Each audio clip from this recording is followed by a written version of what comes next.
Hello and welcome back to the Nasty Metal production channel here at YouTube, and welcome to another Wednesday review. Today I am reviewing the debut full-length album from Norwegian heavy metal band. It is Werewolves on Wheels from Warzaw, and it was independently released, though digitally, again only digitally, on January 29th of this year. So, just like you, I am very new to these guys. So again, I stated they are from Norway, which is based out of, hopefully I don't completely butcher this, but I guess Trondheim, I guess it is best pronounced, which is the location that they are based out of, which is in Norway. And they were formed all the way back in 2020. And they had released at least 3 singles, and all 3 of these would end up on the album anyway. So Spitfire, The Second Banana, and Burner.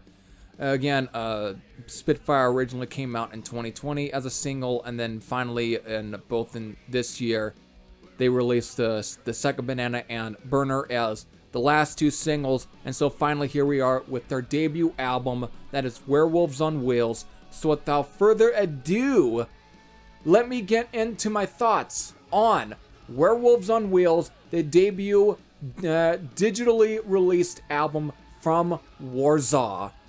And yes, that's how it's spelled, Warzaw. W-A-R-Z-A-W. Alright, so here we go, let's get into it.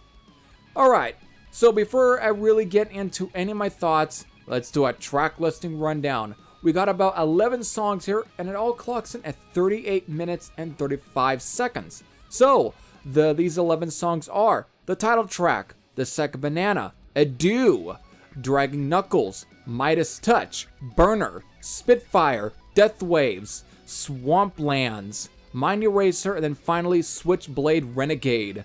So there's your 11 songs. Alright. How do I describe this? You know what? There really isn't very much that I really can describe, because of, again, when you try and go and say how can I describe this, it means that you're trying to then describe something that you've never heard before, and is trying to at least, you know, stuff that's completely almost very out there, but not with this one. This is a straight up, you know, meat and potatoes, modern day, again, modern day sounding traditional classic heavy metal, basically. I would say in the sort of same vein as Magic Touch, who are from Norway. Again, the band that Heads Have Got to Rock and Roll, which I reviewed last year and did make my best of 2020 list. Again, that was a good album. And that's kind of what's similar here, though it's less doom metal influenced, like you kind of got on that one. So, I mean, you do get some Sabbathy style riffing, and that definitely comes from the guitar tuning here. But really, for the most part, it's very upbeat, very anthemic sounding heavy metal that's still driving. It still has a great force behind it. Still sounds very good with some great sort of melodic vocals going on here. It's probably modern day sort of almost biker metal in some cases too. I mean, Werewolves on Wheels. And the whole artwork, which is very cartoony-like, has, well, motorcycles with the guys on bikes and so on, riding around a very destroyed fucking street and so on in the desert. That definitely should give you the sort of idea of what you would expect with at least an album to sound like, especially this album right here. It kind of definitely summons up the whole entire vibe of this one. It's just straight up driving, just biker inspired modern heavy metal. That's definitely got a good driving feel to it. I mean, it begins with the title track, which is a great sort of upbeat track, very fast in some cases. I mean, again, how I described it was it's a driving opener. It's a good way to open it. Then we get into, again, other great rockers like The Second Banana, Adieu, and then Burner, which is more sort of as that nice sort of a traditional heavy metal feel. It's very anthemic in its riffing, definitely inspired by the likes of either Judas Priest and maybe Dio or so on. It does have that, which is very similar to what Midas Touch was Magic Touch, excuse me. Don't want to fuck up all the names there, which is, again, my apologies. Again, it's similar in that it's good. And then Death Waves, which is more of a speed metal rocker. It's great. And then finally, again, just ending with another great rocker and Switchblade Renegade. Just all great. There's just nothing here that I find to be, terrible or anything. Nothing here. I mean, it's not mind-blowing, but it's just, it's just great, energetic, modern-day heavy metal. It's good.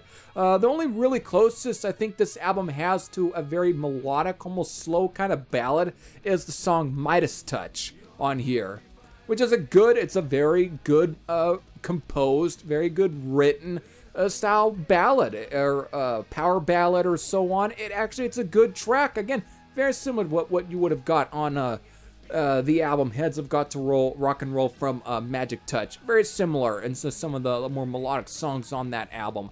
So again, it's a similar treading here, and it's solid. There's just nothing bad here. I really enjoy this. It's just a fine album that, again, I think anyone who wants to look for, modern day heavy metal, this is a good album. This is a good one to sort of check out. I mean, it's not completely mind-blowing, but it's just a good, solid album that you definitely can throw on and just kick back and enjoy. That's the kind of album. It's a good driving album.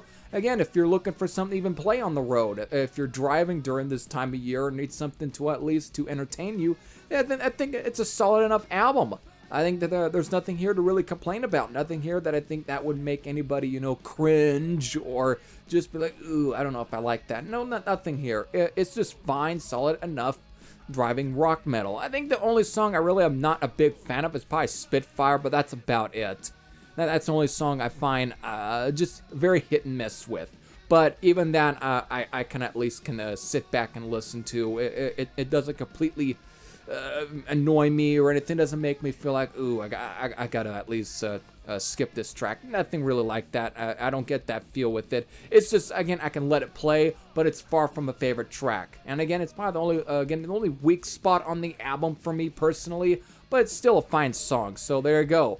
I really can't say anything else much about this. What I've just said is what I just said.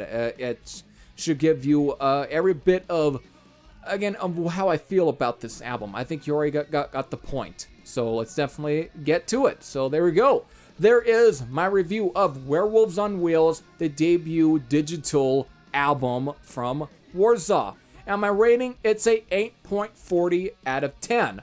Again, it's a very solid album. I thoroughly enjoyed this. It's a fun album that I can throw on and just, again, I can enjoy. I can be entertained by it. It is good. So, for any of those who might have listened to this album because of, I don't know, this might have been one of those albums that might have just kind of, creeped through the cracks here, and hopefully I might have contributed in maybe bringing it out from the cracks and actually more into the open. So if you have at least heard this album, definitely, I am very interested in your thoughts. And again, you can leave those thoughts in the comments section below. But if you haven't heard this album, which is probably very much, at least, there's a good 100% chance you probably haven't heard this album.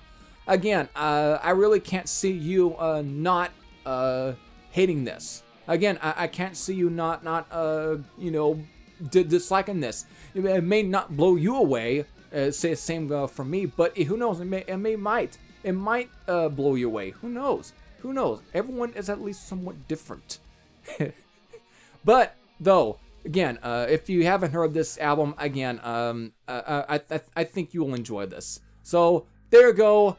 And I'll do my best to leave you a link to where you can check this out in the description box. So with that, I hope all of you enjoyed this review. So with that, this is Heavy Thrasher Sam out. And I'll see you all later. Take care, everyone.